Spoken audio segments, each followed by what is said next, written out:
ಬೆಂಗಳೂರಿನ ಶ್ರೀ ಕೊಳದಮಠ ಮಹಾಸಂಸ್ಥಾನ ಅವರ ದಿವ್ಯ ನೇತೃತ್ವದಲ್ಲಿ ಮಹಾಮಾತೆ ಚಿನ್ಮಯಿ ಮಾತೃಶ್ರೀ ಶಿವಮ್ಮನವರ 39ನೆಯ ವಾರ್ಷಿಕ ಸಂಸ್ಮರಣೆಯ ಶುಭ ಸಂದರ್ಭದಲ್ಲಿ ಅಕ್ಕ ಮಹಾದೇವಿ, ಬಸವಣ್ಣ ಮತ್ತು ರೇಣುಕಾ ಜಯಂತಿನೊಳಗೊಂಡ ಅಖಿಲ ಕರ್ನಾಟಕ ಭಜನಾ ಮಂಡಳಿ ಕಲಾವಿದರ ಸಮಾವೇಶ ಮತ್ತು ಅಲ್ಲಮಶ್ರೀ ಪ್ರಶಸ್ತಿ ಪ್ರದಾನ ಸಮಾರಂಭ ಹಾಗೂ ರಾಷ್ಟ್ರಮಟ್ಟದ ಅಂಧ ಮತ್ತು ಅಂಗವಿಕಲರ ಬೃಹತ್ ಸಮ್ಮೇಳನದ ಸಮಾರೋಪ ಸಮಾರಂಭ ನಡೆಯಿತು.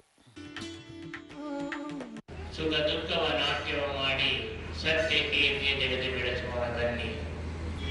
ಹಲವು ಮಾತೇನು ನೀವಲಿದ ಪಾದವ ನಿತ್ಯ ನೆಲವೇ ಸುಕ್ಷೇತ್ರ, ಜಲವೇ ಪಾವನ ತೀರ್ಥ, ಸುಲಭ ಶ್ರೀ ಗುರುವೇ ಕೃಪೆಯಾಗು. ಆದಿದೈವ ಶ್ರೀ ಜಲಕಂಠೇಶ್ವರ ಸನ್ನಿಧಿಯಲ್ಲಿ ಎಲ್ಲರ ಆತ್ಮಗಳು ಶುಚೀಭೂತವಾಗಿ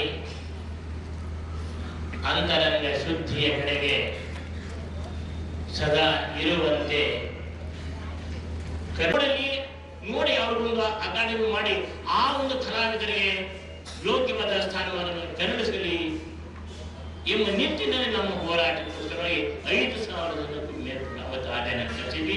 ಸನ್ಮಾನ್ಯ ಮುಖ್ಯಮಂತ್ರಿ ಭರವಸೆ ಕೊಟ್ಟಿದ್ದಾರೆ, ನನ್ನ ಕೂಡ ಸನ್ಮಾನ್ಯ ಮುಖ್ಯಮಂತ್ರಿ ಭರವಸೆ ಕೊಟ್ಟಿದ್ದಾರೆ. ಈ ಒಂದು ನಿಟ್ಟಿನಲ್ಲಿ ನಾವು ಹೇಳ್ತಕ್ಕಂಥದ್ದೇನಪ್ಪ ಅಂದ್ರೆ ಆನಾಗ್ಯ ನಾವು ಬಡತಪಡಿಸಬೇಕಾಗಿರುತ್ತೆ. ವೇದಿಕೆ ಮೇಲೆ ಮತ್ತು ಪುಸ್ತಕದಲ್ಲಿ ನಾವು ಜಾತ್ಯತೀತ ರಾಷ್ಟ್ರ ಅಂತ ಹೇಳ್ಕೊಂಡ್ರೆ ಅದರಿಂದ ಏನೂ ಪ್ರಯೋಜನ ಇಲ್ಲ. ನಮ್ಮಲ್ಲಿ ಆ ಒಂದು ಜಾತ್ಯತೀತ ಭಾವನೆ ಬೇಕು. ಹೇಗೆ ಬುದ್ಧ, ಬಸವ, ಗಾಂಧಿ, ಅಂಬೇಡ್ಕರ್ ಇವರಲ್ಲಿ ಯಾವ ಭಾವನೆ ಇತ್ತು? ಅಂತರಂಗದಲ್ಲಿತ್ತು ಆ ಭಾವನೆ, ಬಹಿರಂಗದಲ್ಲಿ ತಾನಾಗಿ ಅದು ಬೆಳೀತಾ ಹೋಯಿತು. ಆದ್ದರಿಂದ ಅವತ್ತು ಅಂತ ಮಹಾತ್ಮರನ್ನ ಅವತ್ತು ನೆನೆಸ್ತೀವಿ, ಇವತ್ತು ನೆನೆಸ್ತೀವಿ, ಎಂದೆಂದೂ ಅವನ್ನ ಸ್ಮರಣೋತ್ಸವ ಮಾಡಿದ್ದೇವೆ. ಆ ಒಂದು ಪಂಕ್ತಿಯಲ್ಲಿ ಇರಲಿಕ್ಕೆ ಯೋಗ್ಯವಾದ ಒಬ್ಬ ಸ್ತ್ರೀ ಅಂತ ಹೇಳಿದ್ರೆ ಈ ಒಂದು ಶತಮಾನದಲ್ಲಿ ಚಿನ್ಮಯಿ ಶಿವಮ್ಮನವರು ಮಾತ್ರ ಅಂತ ನನ್ನ ಹೆಮ್ಮೆಯಿಂದ ಹೇಳಿಕೆ ಇಚ್ಛೆಪಡುತ್ತೇನೆ. ಸಾರ್ವಜನಿಕರು ನಡೆಸಲಿ, ಅದ ಗಣ್ಯಮಾನ್ಯರು ನಡೆಸಲಿ, ಮಠಾಧಿಪತಿ ನಡೆಸಿ ಉಚಿತವಾಗಿ ಬಡವರ್ಗ ಮಕ್ಕಳಿಗೆ ಉಚಿತವಾಗಿ ಶಿಕ್ಷಣ ಇವತ್ತು ಸಿಗ್ತಾ ಇಲ್ಲ. ಸರ್ಕಾರ ಎಲ್ಲೂ ನಡೆಸುತ್ತೆ, ಅಲ್ಲಿ ಹೋಗ್ಬೇಕು, ಅಲ್ಲಿ ಉತ್ತಮ ರೀತಿಯಾಗಿ ಬೋಧನಾ ವ್ಯವಸ್ಥೆ ಇಲ್ಲ.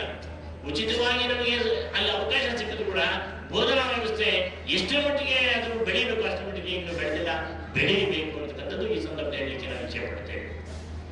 ಈ ಒಂದು ನಿಟ್ಟಿನಲ್ಲಿ ಇವತ್ತು ಶಿಕ್ಷಣ ಕೂಡ ಎಲ್ಲರಿಗೂ ಶಿಕ್ಷಣ ಬೇಕು ನಿಜ. ಅಂದ್ರೆ ಎಷ್ಟು ಹಣದ ಬಗ್ಗೆ ವ್ಯಾಮೋಹ, ಅಧಿಕಾರದ ವ್ಯಾಮೋಹ, ನಾನು ಅಂತಕ್ಕಂಥ ಅಹಂಕಾರದಿಂದ ಮೇಲಿರ್ತಕ್ಕಂಥ ವ್ಯಾಮೋಹ, ಈ ರೀತಿ ಜಿಹ್ವಾ ಚಾಪಲ್ಯದಿಂದ ಮನುಷ್ಯ ಹಾಳಾಗೋದು ಒಂದ್ ಕಡೆ ಇದ್ರೆ ತನ್ನ ಜೀವನವನ್ನೇ ಹಾಳು ಮಾಡ್ಕೊಳ್ತಾನೆ. ಈ ಒಂದು ಎಲ್ಲ ಆಮಿಷಗಳಿಗೆ ತಾನು ಬಲಿಯಾಗ. ಆದ್ದರಿಂದ ಇವತ್ತು ನಾವು ವೇದಿಕೆ ಮೇಲೆ ಅನೇಕ ರೀತಿ ಉಪದೇಶ ಮಾಡಬಹುದು, ಅದರಿಂದ ಪ್ರಯೋಜನವಿಲ್ಲ. ನೀನು ನಿನ್ನ ಜೀವನದಲ್ಲಿ ಆ ರೀತಿ ಇರಬೇಕು, ಮೊದಲು ಆ ನಂತರ ಉಪದೇಶ ಮಾಡ್ಲಿಕ್ಕೆ ಹೋಗ್ಬೇಕು. ಇವತ್ತು ಇಲ್ಲ, ತಮ್ಮ ಜೀವನ ಹೇಗೋ ಇರುತ್ತೆ, ಉಪದೇಶ ಮಾತ್ರ ಬಹಳ ಸುಂದರವಾಗಿ ಕೊಡ್ತಾರೆ. ಅದ್ರ ಬಗ್ಗೆ ಹೋರಾಟ ಮಾಡಬೇಕು ನಾವು. ಇವತ್ತು ಅನೇಕ ಧಾರ್ಮಿಕ ಧರ್ಮ ಜಾಗೃತಿ ಆಗಬೇಕು, ಜ್ಞಾನ ಜಾಗೃತಿ ಆಗಬೇಕು, ಜಾತ್ಯಾತೀತ ಮನೋಭಾವನೆ ಬೆಳೆತಕ್ಕಂಥ ಒಂದು ನಿಟ್ಟಿನಲ್ಲಿ ನಾವೆಲ್ಲ ಸಾಗಬೇಕಾಗಿ ಬರುತ್ತೆ. ಆ ಒಂದು ಮಾರ್ಗದ ಒಂದು ವಿದ್ಯಾಲಯ ಇವತ್ತು ನಮಗೆ ಬೇಕಾಗಿದೆ. ಆ ವಿದ್ಯಾಲಯವನ್ನ ಅನುಷ್ಠಾನಕ್ಕೆ ತರಬೇಕೆಂಬ ಸದಿಚ್ಛೆಯಿಂದ ಈ ಕೊಳದ ಮಠ ಅದಕ್ಕೆ ಬದ್ಧವಾಗಿದೆ ಅಂತ ನಾನು ಹೇಳಲಿಕ್ಕೆ ಇಚ್ಛೆ ಪಡ್ತೇನೆ.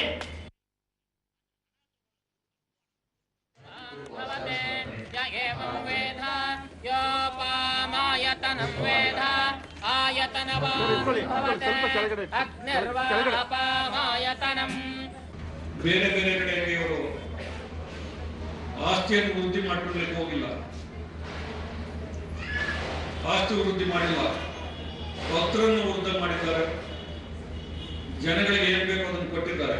ಅದೇ ಸ್ವಾಮೀಜಿಯವರು ಏನು ಪಾಲಿಸ್ಕೊಂಡು ಬಂದಿದ್ದಾರೋ, ಏನು ಮಾಡ್ತಿದ್ದಾರೋ ಅದನ್ನೇ ನಾನು ಮಾಡ್ಕೊಂಡು ಬಂದಿದ್ದೇನೆ, ಅದೇ ರೀತಿ ನಡ್ಕೊಂಡು ಬಂದಿದ್ದೇನೆ. ಇಲ್ಲಿ ಯಾವುದೇ ಜಾತಿ ಯಾವಾಗೇ ನೋಡಿ, ನೀವು ವೇದಿಕೆ ಮೇಲೆ ನೋಡ್ಬೋದು, ಸ್ವಾಮೀಜಿಯವರು ಸುತ್ತ ನೋಡ್ಬೋದು, ಸ್ವಾಮೀಜಿಯವರು ಗುತ್ತ ನೋಡ್ಬೋದು, ಎಲ್ಲ ವರ್ಗದ ಜನರು ಇರ್ತಾರೆ. ಮಾಡಿಲ್ಲ, ಅವ್ರು ಏನಿದ್ರು ಬಂದಂತವ್ರಿಗೆ ಎಂತ ಕಷ್ಟ ಕಾಲದಲ್ಲ ನಾವು ನೋಡಿದ್ದೇನೆ. ಬಹಳಷ್ಟು ಜನ ನೀವು ನೋಡಿರ್ಬೋದು,